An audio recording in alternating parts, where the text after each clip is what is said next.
Welcome into a brand new edition of Inside Cowboys Training Camp, driven by Ford, as we wrap up practice day number 2 from Oxnard, California, and we welcome you onto the field alongside Rob Phillips and Britt Johnson. I'm Kyle Yeomans. Glad you are with us, and let's go right into it, Rob. Just finished up the second practice here in Oxnard. It's the first time we've had an opportunity on this show to talk about what happened in practice. So who caught your eye through the first 2 days? Micah Parsons. Micah Parsons still doing. He's picking up right where he left off last year as Defensive Rookie of the Year. You know, they're not tackling in these practices. They're not in pads, but you can see he's getting to the quarterback. He's providing pressure, kind of leading the defense early on. And this is a ramp up. They're not doing a lot of, big time padded stuff here. No pads yet till Monday, but you can see him being active. Also on the offensive side, Dak Prescott still, just getting in tune with the new receiving core.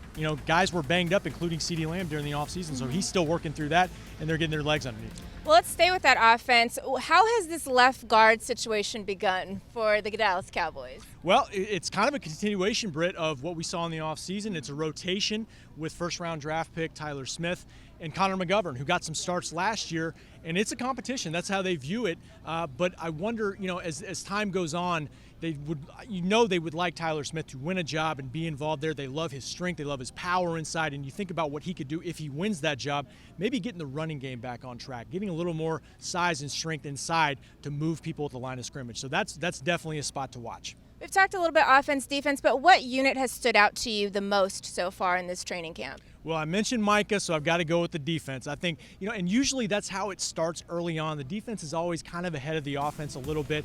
They had a 2-minute end of half drill just now at the end of practice. Defense held Dak, held the offense from scoring, and they've done a nice job kind of flying around and forcing so far the offense into some short passes, short completions underneath. Now, one of the big reasons the defense has been ahead early on is really a lack of separation from some of these receivers. Early in practices, that's kind of to be expected. However, the Cowboys did make a signing earlier this week talking about Kevontae Turpin, USFL MVP. He was a TCU product, undrafted in 2019.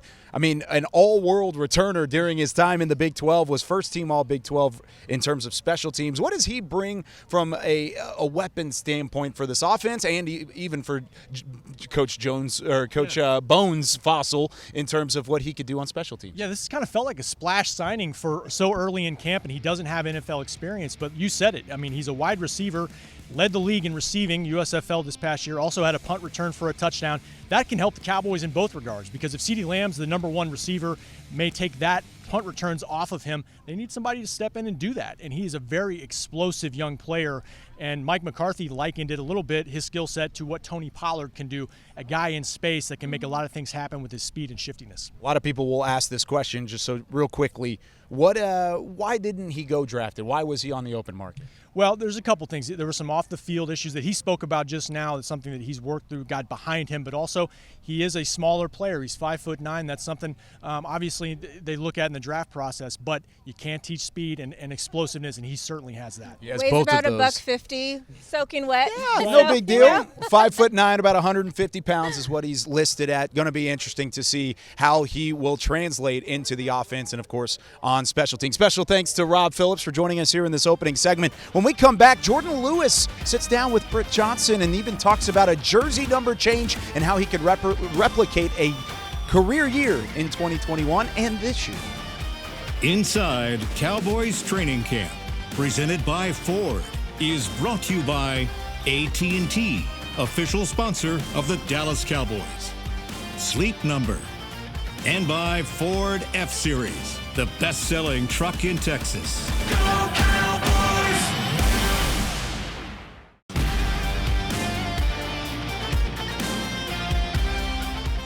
This segment is brought to you by Academy Sports and Outdoors, official sporting goods retailer of the Dallas Cowboys. Welcome back to Oxnard, California, as we wrap up day number 2 of practice here in Training Camp 2022. And this is Inside Cowboys Training Camp, driven by Ford. Now, Britt, you got an opportunity to sit down with Jourdan Lewis, who had a career year in 2021. He's trying to replicate that this year. Well, a couple things are changing, including his jersey number. Take a look at what he had to say about why he made that change. All right, Jourdan, so looking back at last season, what do you think is one of the biggest improvements that the Cowboys defense needs to make going into this season? Just being consistent. We had some great games last year, but just that roller coaster. We just got to sustain through, the whole season, through the playoffs, and play at that level. I know we can.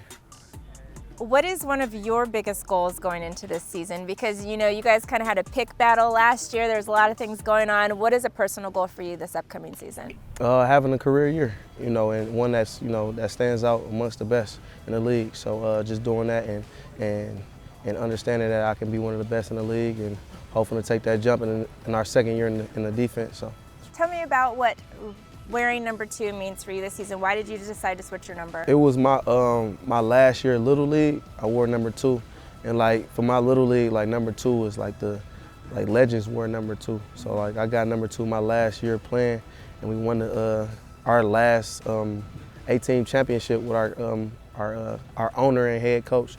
So it was real special to me to be able to go back to number 2. So when Jourdan wears number 2, we win championships. There we go. That's all you heard. That's what I heard too.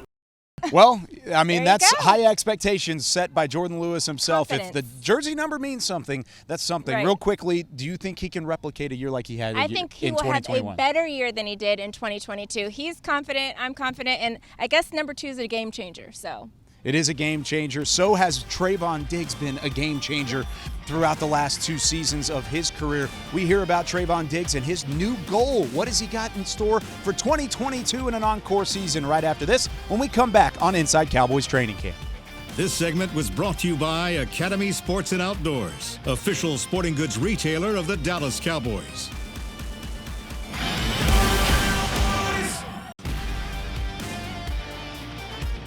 I found things that I still need to work on, just cleaning up my technique and, just trying to be perfect on the field. Ain't nobody perfect, but just trying to be perfect and, just cleaning up, some technical things. What's the interception goal for this season? Just beat higher than last year, beat my 11 and just keep going up, just beating that, really.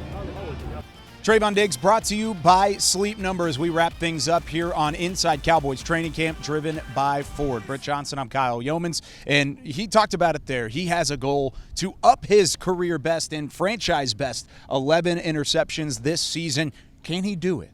Well, I actually got to talk to his trainer in the offseason, Myron, in Maryland, and he actually spoke about he doesn't actually think Trevon will hit the interception goal, but he's going to become a better cornerback this year. They worked a lot in this offseason on his footwork, on his coverage, and those were some criticisms he had during the season from a lot of fans, a lot of media people, and he's really worked on those aspects. So while he is a natural-born wide receiver and might just get those interceptions, his focus wasn't really on that. So 11, great. Maybe we'll pass that, but I think having the coverage being better is his main goal. Yeah, one of the ball skills, I guess just overall, is one of the best things about his game. And he showed that in 2021. Even without 11 picks, he can still have a phenomenal year and potentially find a way to get back onto the All-Pro list. Al Harris even the other day talked about, hey, he thinks he's going to hit the 11 interception mark. So high praise for Trevon Diggs. Before we wrap things up, though, let's take a look at the upcoming practice schedule. We're 2 practices down. That ramp-up period is scheduled for 4 practices, so 2 more without pads.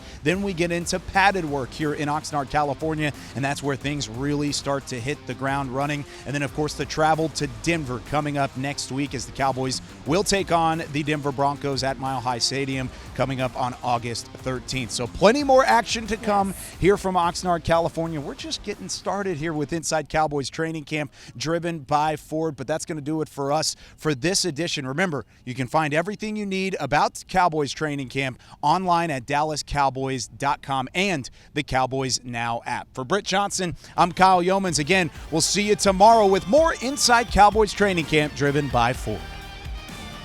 Inside Cowboys Training Camp, presented by Ford, was brought to you by AT&T, official sponsor of the Dallas Cowboys. Sleep Number, and by Ford F-Series, the best-selling truck in Texas.